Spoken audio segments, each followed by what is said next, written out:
Hi, I'm Sarah and I'm 28 years old. My life changed completely after my mom passed away. She was my rock, and without her, everything felt different. Not long after her death, my dad married someone new. Her name was Linda.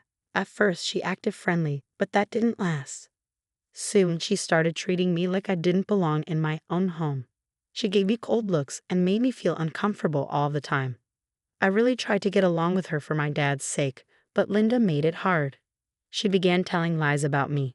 She said I was stealing, being rude, or causing problems. She even told neighbors those things. It felt like she wanted to push me out of the house. But what Linda didn't know was that the house actually belonged to me. My grandfather had left it to me in his will. He wanted me to always have a safe place to live. At first, I kept it a secret, hoping Linda would change. But as things got worse, I started thinking about how I could use that information to protect myself. The stress in the house kept growing.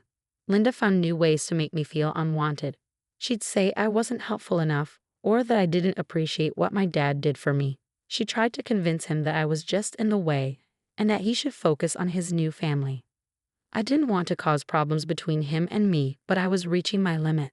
When I tried talking to him, he didn't take it seriously. He just said, "Linda's adjusting. Give her time." But I knew it wasn't just that. She wanted me gone. One night, after another one of her lies, I had enough.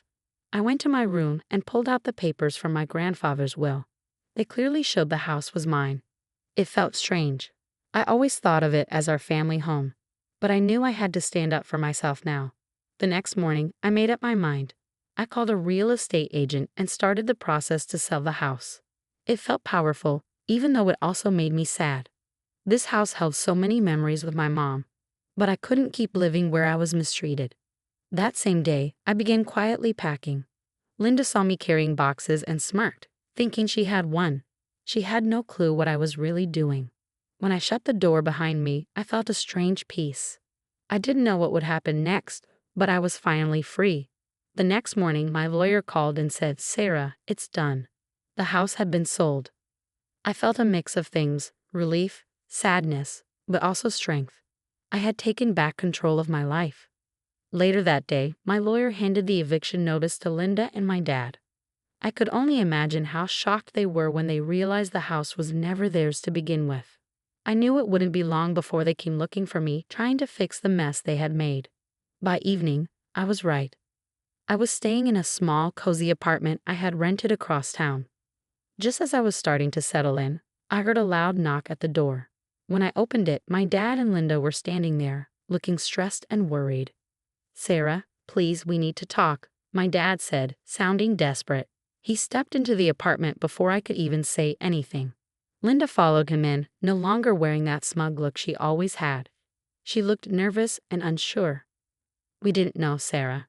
We thought the house was ours," my dad said quickly, looking confused and upset. I took a deep breath. I felt a mix of anger and sadness. "I tried to tell you, Dad. I wanted to stay and be part of the family, but Linda made that impossible. You both treated me like I didn't belong." Linda finally spoke, looking down at the floor. "I'm sorry, Sarah. I didn't know the house was yours. I thought I was protecting my place in the family." Her voice was soft and quiet. She sounded more honest than before, but I wasn't ready to forgive her yet.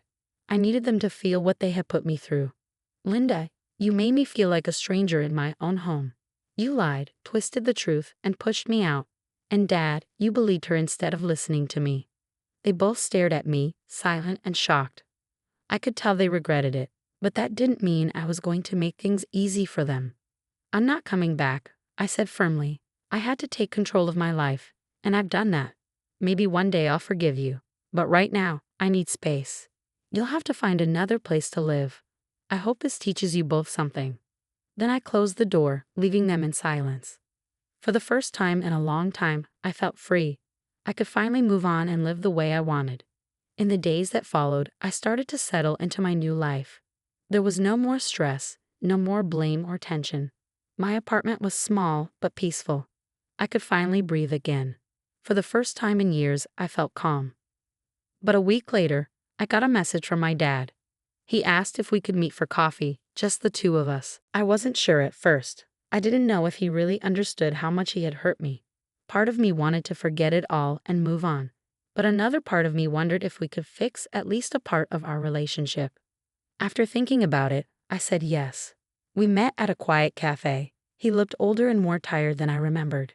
It seemed like the past week had been really hard for him. "Sarah, I know I failed you," he said softly. "I should have stood up for you. I let Linda's lies get to me and I hurt you. I'm really sorry." His words hit me. Hearing him admit what he had done wrong meant more than I thought it would. Still, I had to speak honestly. "Dad, it wasn't just about Linda. You didn't listen to me. You didn't even try to understand my side. I felt like I lost you when I needed you the most." He nodded, his eyes full of emotion. "I know, Sarah. I can't change what happened. But I want to try to fix things. I want to be a real father to you again." I looked at him, feeling some of the pain I held on to begin to fade. "It won't be easy," I said. "We'll both have to work on this, and it'll take time before I trust you again. But I'm willing to give it a chance." He reached over and gently held my hand. "Thank you, Sarah.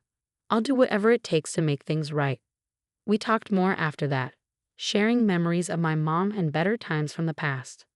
For the first time, I felt hopeful, like maybe we could rebuild what we had lost.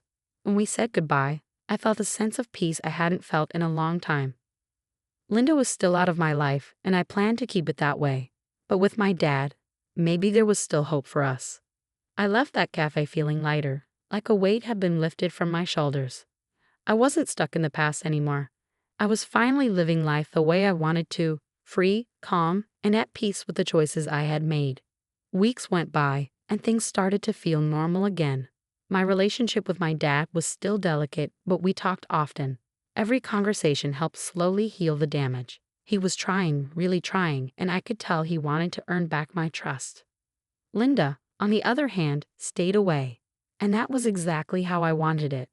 Then one afternoon, while I was organizing a few things in my apartment, there was a knock at the door. I opened it and there she was, Linda. She looked unsure of herself, almost nervous. I was surprised. I hadn't expected to see her ever again, let alone at my front door. "Sarah, I know I'm probably the last person you want to see," she said, avoiding my eyes. "But I came to talk. I owe you an apology, a real one." I crossed my arms, not sure what to do. Part of me wanted to shut the door in her face, but another part of me was curious. What could she possibly have to say? After a moment, I stepped aside and let her in.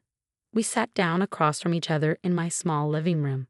Linda took a deep breath, her voice shaky. "I was wrong, Sarah. I let my jealousy and fear take over.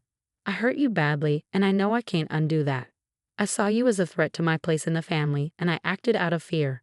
But I see now that it was all in my head. I'm really sorry." She sounded sincere. But that didn't mean I could just forget everything she'd done.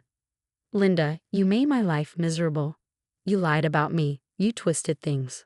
You made my dad turn against me. You didn't just mess up. You knew exactly what you were doing." She nodded, tears filling her eyes. "I know, and I can't erase that. I just wanted to tell you that I understand now. If there's anything I can do to make it right, I will." I sat there quietly thinking. Part of me wanted to let it all go and move on. But another part of me needed her to know that forgiveness isn't something that comes easy, not after everything. "Linda," I said calmly, "it means something that you're admitting all this. But I can't forgive you, not yet. Maybe not ever. It's going to take time, and trust. Well, that's not something you can just ask for." She nodded slowly. "I understand. Thank you for listening." She stood up, ready to leave. As I walked her to the door, I felt something shift inside me, a small release. I didn't forget what she did, but I didn't need to carry the anger anymore either. She had her own guilt to deal with, and I had peace to protect. After she left, I took a deep breath, feeling stronger than before. I had taken my life back. I had moved forward. I had set boundaries and finally stuck to them. The past didn't have power over me anymore, and I could finally look forward without fear or resentment. For the first time in years, I felt truly at peace.